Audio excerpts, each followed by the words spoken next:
هنخلي جات جي بي تي هو اللي يحدد الكالر ستايلينج بتاعنا. ربنا يستر عشان انا مش مطمن خالص بصراحه. البلوفر اللي هنخلي جات جي بي تي هو اللي يختار لنا اللون البنطلون والشوز اللي هيكون رايق عليه. طبعا احنا جبنا هنا تصور البلوفر او تجيبه من على بنترست وتحطه وتقول له ان احنا نختار الوان البنطلون. طبعا هو اختار لنا كل الالوان دي، فاحنا هنختار لونين بس، هو اللون الاسود واللون النيفي بلو. فيلا بينا نشوف كمان هيختار لنا الشوز هيبقى لون ايه. طبعا دخلنا برضو قلنا له انه يختار الشوز على البلاك وعلى النيفي بلو. طبعا طلع لنا الاثنين يعتبر محايدين، فاحنا هنختار الوايت الابيض. عندي اتنين ابيض، واحد كده فيه اسود وواحد مشجر، فهنلبس الاثنين على واحد وعلى واحد. فيلا بينا نشوف الطقم هيبقى عامل ازاي.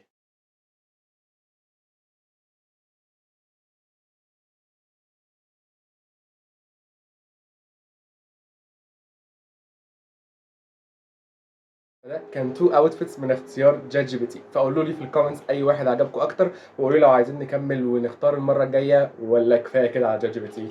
وما تنسوش ان انتوا تكبروا وتهللوا عشان العيد، وكل سنه وانتم طيبين. باي باي.